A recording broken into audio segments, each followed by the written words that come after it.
I'm going to be answering all of your questions about having a city hall, elopement, courthouse, civil ceremony type wedding, whatever you want to call it.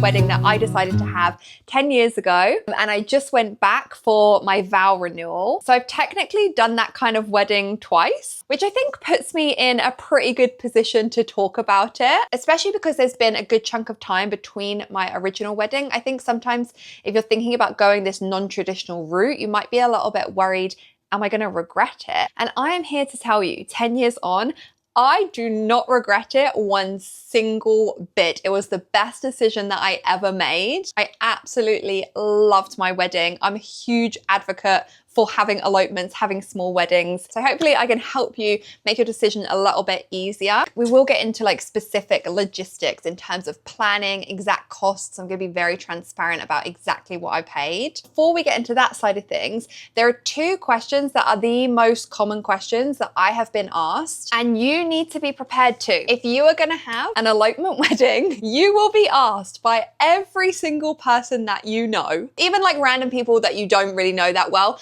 Anyone that you mention that you had a city hall wedding, a small wedding, they're gonna ask you, what about the real wedding? Are you gonna have a party, a celebration? I cannot tell you how many times I've had to tell people over the past 10 years, that was the real wedding. Like, that was it. That was the celebration. It was exactly how we wanted it to be. But I think to a lot of people, it's just kind of like unfathomable, that type of wedding, it being so small, and in some cases just being the two of you, like it was for me and my husband. Yeah, I think people are baffled that like that would be the entire celebration. Like that would be it. That would be the wedding. There's no extra, there's no party, there's no this, there's no that. So to answer that question, no, we personally did not decide to have a party or a celebration or anything afterwards. To me, the whole reason that we were drawn to having an elopement is the exact same reason why we chose to not have a big party or a celebration afterwards. If you're choosing to have this like smaller, intimate, low pressure, low stress, low cost type wedding, to then have a big party afterwards, to me, it kind of defeats the purpose. Like if I was gonna have the big party, do the planning, have every single person that I know there, and obviously like the level of party can be whatever you want it to be. It doesn't have to be a huge thing. But to me, like going through all the effort of like the planning and the arranging of that, I might as well have just had a real wedding, right? Just how having an elopement wedding is more intimate, that's the same kind of way that we chose to celebrate with friends and family. So we did go out for some dinners with people that were particularly close to us, just to kind of like mark the occasion. Our family did a little kind of celebration of their own at the same time that we were getting married. I'll get more into that on the next question though. But no, I don't really get sick of people asking when's the real wedding, because I feel very confident in my decision to have the wedding that I did. And I just understand that not everyone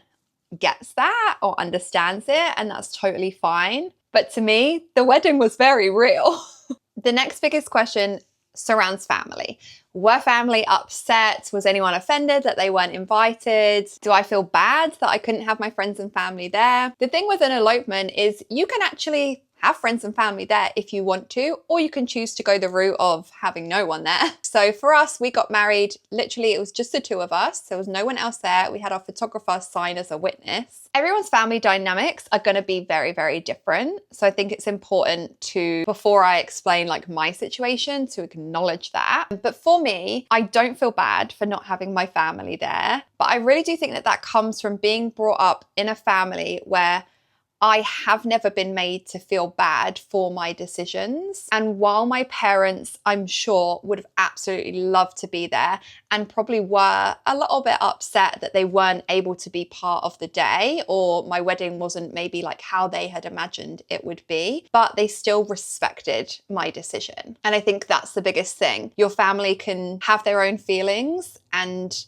however they want to react to your decisions, that's on them. But hopefully they can separate that so that they can still be happy for you, respect your decision, and not leave you feeling bad on what is supposed to be the happiest day of your life. I think a good way to kind of explain it to friends and family who might not understand is that you're not like trying to attack them or offend them by not inviting them. It's not that you don't want them there.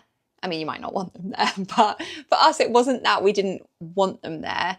It's that we just wanted it to be us two. That didn't mean that we didn't love our family and also want them to be a part of our day. But in terms of like the actual marriage, it was just for us, because at the end of the day, your marriage is between you and your partner. Those are the two people that are in this marriage. Sometimes people will choose this kind of wedding because they do have kind of like awkward family dynamics where they don't want to deal with the stress and the pressure that comes with like pleasing different members of their family. So having an elopement type wedding is an easier option. I wish I could ask my mum now what she thought of that, but unfortunately I can't do that. We feel very lucky that on the day that we got married, both my husband's parents and my parents were both alive. That is no longer the case now. So I can't exactly ask her what she really thought. But I basically later found out from my grandma, who said just randomly one day, oh, well, at least Jennifer told everyone that she was getting married, unlike my mum. And I was like, wait, what?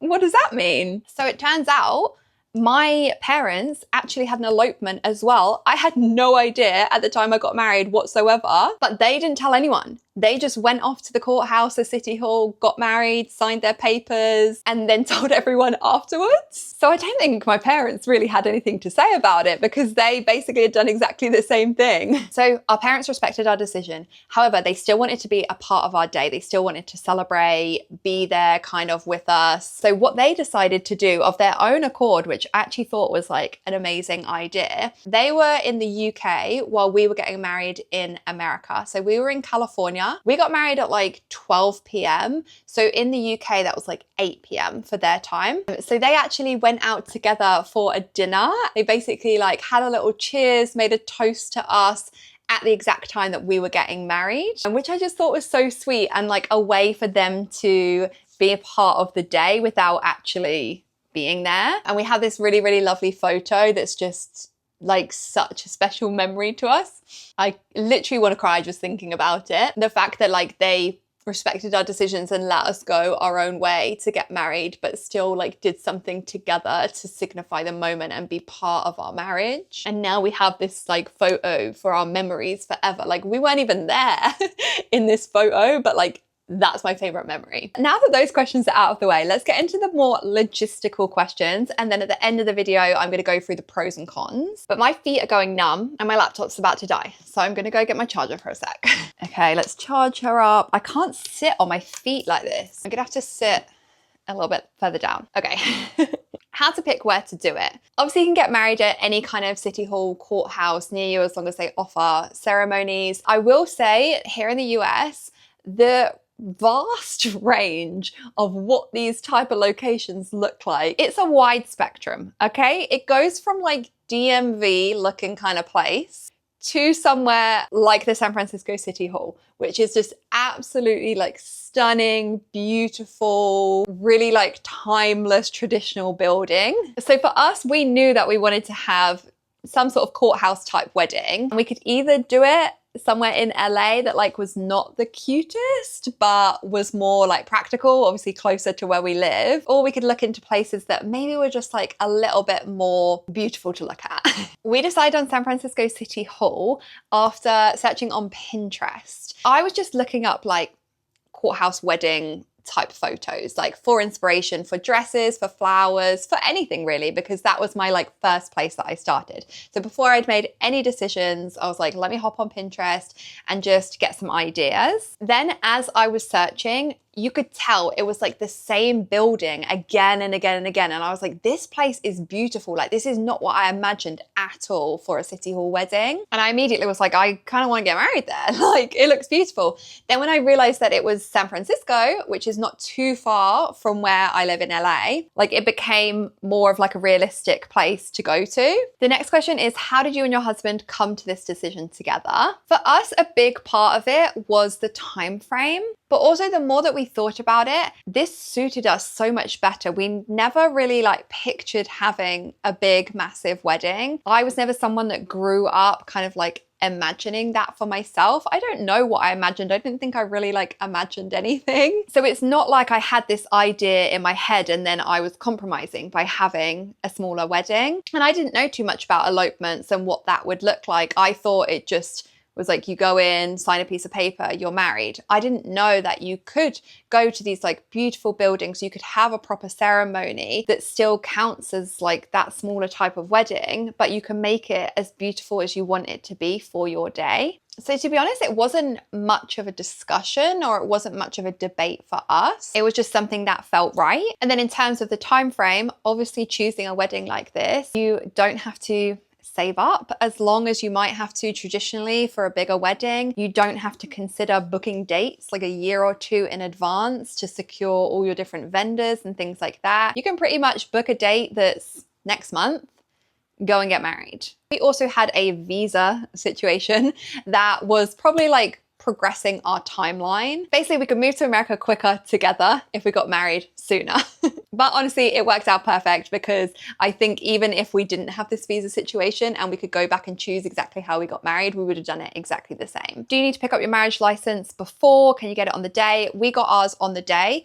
I think this will be different for different venues, but basically at San Francisco City Hall, you have to make a reservation, like an appointment to get your marriage certificate, but you also make an appointment for the ceremony, for the actual wedding. So you can basically just book those to happen on the same day. And that made it so easy. In terms of, was there a ceremony or was it just signing papers? At San Francisco City Hall, there is an actual ceremony. It's the exact same kind of ceremony that you would have at the altar in a traditional wedding. So you say your vows, you can exchange rings if you want to. We actually didn't exchange rings. I don't have a wedding ring. I've never had a wedding ring. He doesn't have a wedding ring. We just skipped that part of it. You can say your own vows if you want to. We chose to just have the preset vows that they already have. In terms of the City Hall that we got married at, they basically can do your ceremony anywhere in the building. You don't get to specifically pick like where it's going to be held.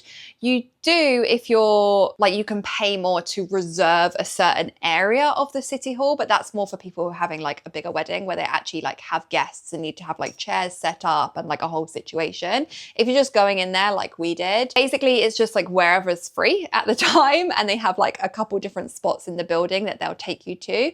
We ended up getting married in this like rotunda, I think it's called.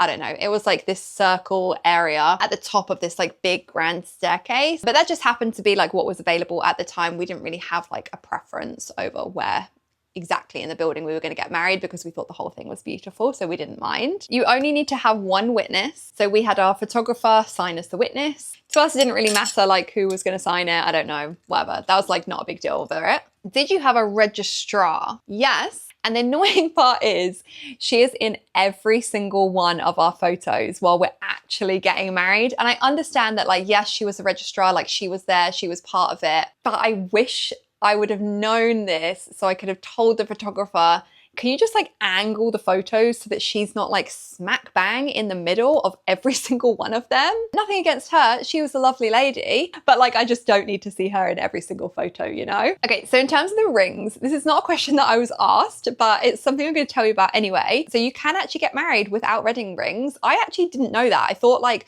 we would have to have them as part of the ceremony because obviously that's such a traditional element. Like I thought that was like a non-negotiable, but it's not. You can totally go and get married without rings. Again, at this time in our lives, we were just prioritizing what we spent our money on completely differently. We had just moved into a new apartment and basically we needed to buy furniture. And we always talked about, oh, well, we'll get rings eventually, maybe for our 1-year anniversary. Then that didn't happen. Maybe for our 5-year anniversary, that didn't happen. And we just reached a point now, I think, where it's just irrelevant. Like we've been married for 10 years without a wedding ring. I don't know. I think at this point, if we were going to get there, them, it would need to be something like special, rather than just going out and like buying a ring and then randomly start wearing it. We'd want to make it like more sentimental than just like going out and having a ring just for the sake of wearing it, because obviously we have been absolutely fine in our marriage up until 10 years without them. So it's not like a needed addition, but it's something that like we might do in the future. She says that she's been married 10 years. Okay, so are you able to have friends and family come to an elopement? Yes, absolutely. And basically, you could have up to 6 people at your wedding for like no extra charge. You could have more people there if you wanted to, but then that would be classified as more of like a wedding package rather than just like paying the fee to be married. But courthouses and city halls in America are public buildings, so anyone can enter them. You're not going to be turned away from walking in the door and standing at anyone's wedding, really. So that's something to like acknowledge as well. Like the building is a public building. Like it's not going to be private for just you two. There's probably going to be other people that are there doing various other things. It's obviously like a government legal building. I don't really know what other things that they do there, but there's definitely people like doing lots of different paperwork type scenarios there, and also lots of people getting married as well. But yes, you can absolutely bring friends and family into the courthouse for your wedding. An entire plan how to, okay? The good thing about having this kind of wedding is there's not that much to plan or to think about. So I've put together a list of everything that you need to consider. We've got the marriage license. You've then got the ceremony reservation. And I'm going to go into the cost of all of this in the next question. In terms of your ceremony reservation, you can then think about the lighting and time of day that you might like to get married. So maybe you'd consider when the building is going to be less busy, or when the light is going to come through really beautiful for your pictures. The good thing is it's not like having a wedding where you have to book your date like 2 years out and they only have this like one weekend available and it has to be on that weekend. Like there's going to be options that you can pick from. So you can kind of pick and choose, like depending on what time, what day you want to have that ceremony take place. You can then think about the photographer that you're going to have, making sure that you book that far enough in advance that they have a date available. You've got your flowers if you'd like to have some sort of bouquet. So researching some florists in the area, getting quotes for those and picking and selecting where you'd like to have your flowers from. Hair and makeup, you also could do that yourself. So you might not necessarily need to like plan that, but maybe doing like a trial of your makeup at home, thinking about how you want your hair to look on the day. You've got your dress or whatever it is that you're going to choose to get married in, what you're going to wear. Same for your partner. Transportation to the venue might be as easy as walking, might be as easy as just grabbing an Uber and heading over there. Or if you wanted to do something like more extravagant, you could do that too. And then I put down hotel as well, just in case you are getting married somewhere that's outside of your own city. Probably like to pick somewhere nice that you can stay at for your wedding. I think that's like all the checklists that you really need. Some of those might not even be applicable. Also, you could put rings on there. I didn't put rings at first because obviously I don't have any, but yeah, let's put rings on there too. So the next question is about cost. How much is this all going to cost? What should you budget for having this kind of a wedding? So I can speak on exactly what I paid to do all of this and also some of the quotes that we got from other vendors. So you can kind of have like a rough idea, and you'll have to go onto the courthouse like government website for wherever it is that you're going to get married to get the exact prices of these things. But for San Francisco City Hall, the marriage certificate is $124 and then the ceremony is $108. That's it. Like, those are the only essential things that you need. Every single thing after this is going to fluctuate depending on your own budget and where you're prioritizing your spending. The biggest expense that you're going to have to consider will be the photographer. It was for our wedding 10 years ago. It was for the vow renewal that we just did. And obviously this is like a big important part of the day. Like you want to be able to capture it. So you want someone like a photographer that you're going to trust to be able to capture those memories for you, someone you feel confident is going to deliver the type of photos that you'd like. We got quoted anywhere from $400 to $1,500, just depending on the photographer, how much experience they had, I don't know. It seemed like photographers just had very, very different rates. The photographer that we decided to go with, we paid $1,250. So we were on the upper end of that spectrum. Oh yeah, by the way, I actually don't have the photos back from the vow renewal yet, which is kind of annoying because I really wanted to include them in this video so you could see. So any photos that you see of that day are just going to be like ones that we took on our iPhone, not the actual professional photos, because I'm still waiting for those to come back. That got us 2 hours of coverage, 2 hours of photos. Some of the lower priced ones, like the $400 and $500 quotes we got, were only for an hour. And basically our wedding 10 years ago, I didn't really have like any idea about photography or like what to expect from a photographer. So I pretty much just like pick someone randomly, like someone I did like the look of their photos, obviously, but I didn't put like that much thought into it. And I did end up being like a little bit disappointed with the photos. Not that they were bad, but just that out of like 100 photos that she took on the day, there's probably like 10 that I really, really love, if that. So then it feels like a lot of the photography was kind of wasted. Basically, this time going into it, I was way more specific with like what photographer I wanted and my expectations with that. So I did decide to spend more of a budget on the photography because I know like how much of an impact that's going to make into my like memories of the day, basically. But yeah, I'd budget anywhere between $400 and $1,500 depending on what you're looking for. Okay, what you're going to wear, your dress, your outfit, your partner's outfit. I spent about $100 on my dress, both 10 years ago and recently. But again, this is so personal. You could thrift a dress, you could wear a dress that you've already worn. That's going to be so individual, you know. I would say a lot of the dresses that I was looking at and trying on were between the $100 and $300 range.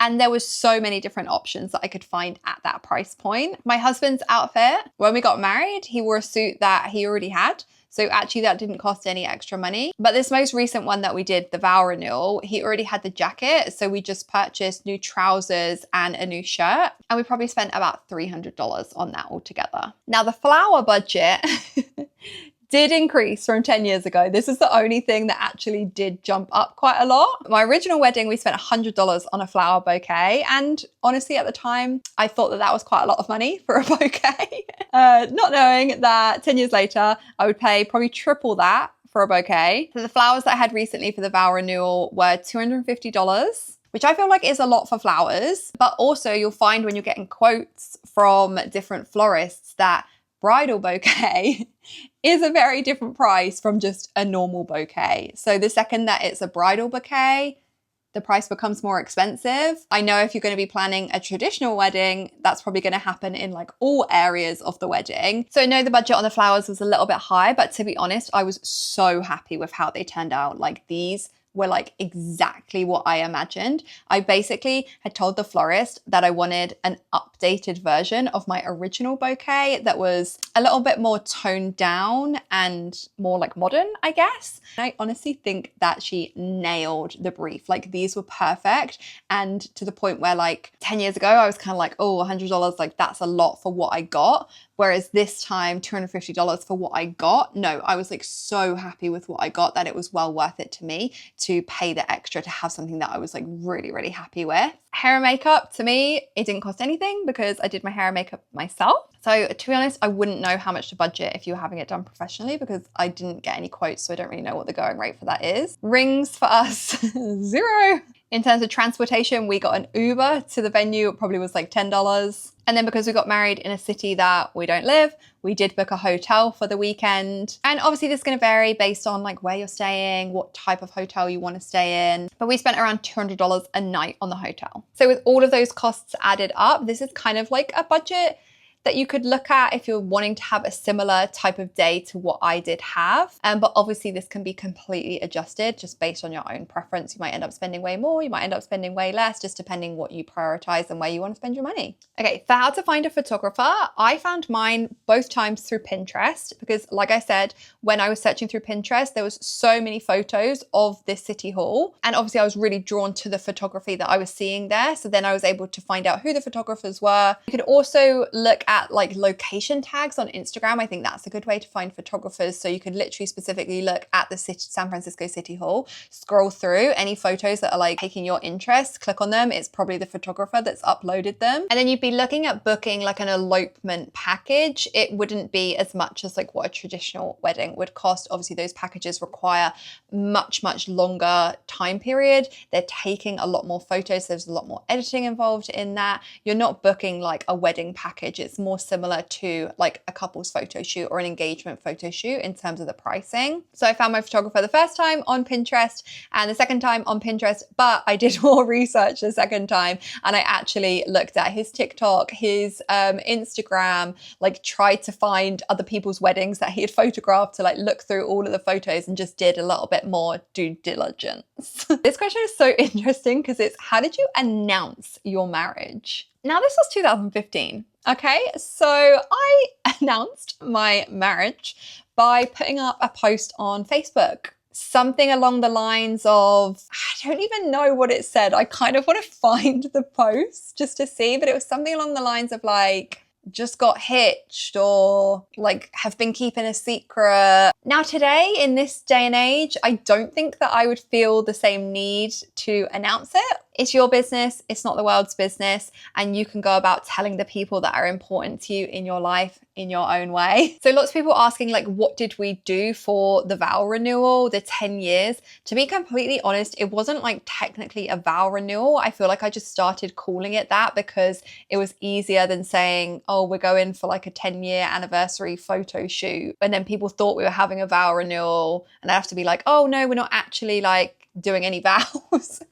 It just got a bit like too confusing. So I was calling it a vow renewal, but technically all we did was we just wanted to go back to the place we got married. We wanted to reminisce, recreate some of the memories, have a little trip down memory lane, take some updated photos, which is essentially what we did. So there was no ceremony or anything. There was nothing like kind of official about it, other than we just kind of wanted to get dressed up, recreate the day, have a photographer there to capture the day and the memories, and just reliving some of those memories. And honestly, it was really, really beautiful. It was such a lovely day to go back there. But it was just so lovely. I don't know. I got really emotional just even being there, thinking about our day 10 years ago and how much has changed in our lives. It's been a lot of pain, grief. We've lost a lot of people in our lives since we originally got married. And it was just nice to be there and kind of like celebrate our marriage being the one consistent thing throughout the past 10 years. All these different life events have been thrown at us, but we've still been together throughout it all. And like that was just the most special thing for us to kind of celebrate and commemorate on that day. Okay, so after all of that, hopefully I have convinced you to have an elopement style wedding. I'm clearly a big advocate for it. I think everyone should have this kind of wedding. I think it's the best. Obviously, it's not going to be suited to everyone, but if you've never really felt like a big traditional wedding was suited for you, I want you to know that there are other options. Like there's plenty of different ways to go about getting married. And like we just don't really see or hear or talk about like the different options. From a very, very young age, especially as women, we're kind of taught that like this is the path and like that is what you will do. You will have this big day where you get married and celebrate and get walked down the aisle and all those different things. And like that just doesn't have to be the reality of it. And if you choose not to have that big traditional wedding, it doesn't mean that your wedding is any less than. I actually think it's more special when you do just have the day be for you two and celebrating your love and your marriage. And it's not about this whole big event and occasion. The pros, I think, hopefully have been obvious at this point. Lower cost, lower stress, lower pressure, less planning. You have more control over your day. It's more intimate. It's fun. And all the decisions that you make around planning are to benefit you and your day, not to appease other people. But if we are honest and we think about some of the cons of having a day like that, you do miss out on some of those traditional elements like walking down the aisle or the speeches or having a first dance. But you kind of need to think about, are those things actually important to you? To me, missing out on those traditional elements actually doesn't seem like a con, because I don't feel like I'm missing out on anything by not having those as part of my day. But I can see how some people might see that as a con. A wedding also can often be one of the only times in your life that you have everybody that you love and care about and want to celebrate with in the room at one time. But again, for me, I don't think that's a con. I don't know. I was trying so hard to think about the cons of doing this. I can't even come up with anything. To me, I think that that is lovely, but I personally don't feel the need to have every single person that I've ever known and loved in the room at one time. I can celebrate with them individually. It doesn't make it any less than. If anything, like bringing everyone together to me is like way more pressure and way more stressful. But that is something that if that was important to you, you would be missing out on by choosing to do it more intimately. The final con is this video is going to be like an hour long. I've been talking, but that's kind of what I want it to be. I want us to just sit and chit chat and ramble a little and just hang out basically. So if you made it this far in the video, thanks for being here. Thanks for sticking with it. Okay, the final con, the final thing that I could think of was basically that a lot of people's perception of what an elopement is not going to match up with what your perception of it is. So there might be a lot of like having to explain yourself involved, and it's just how confident you are in your own decisions and just knowing that, you know, other people might think that you didn't have a real wedding just because they weren't there. But at the end of the day, as long as you're happy with your decision and you know that you made the right one for yourself and you're happy with your day and you still 10 years later know that it was the right move for you and you feel so confident and like it was one of the best decisions you ever made, then I don't see how like other people not understanding that is a con, you know? That seems like a con for them, that they don't understand that there can be other kinds of weddings that are just as special and just as beautiful. And I'm going to finish this video off with a favorite moment from the day. Thank you so much to the person who asked this, because actually like sitting and thinking, okay, like what was actually the best part of the day? Like the memory that's the strongest for me, especially it being 10 years on. Without a doubt, it was after we did the vows, we did the ceremony. It's not like that there was any like tension or stress, or I don't even really know how to describe it, but it was almost like the second we said I do, after that, it was like an immediate energy shift where it was almost like, not relief, but just like, oh, like we're married now. I don't know. I guess like it was new to us. We're there, we're like saying I do, we're like looking into each other's eyes, like saying our vows, like, you know, it seems so official, like what you're doing and you're there. And it was the officiator, the registrar. Basically, we said the vows, we said I do, and then she goes, you know what to do.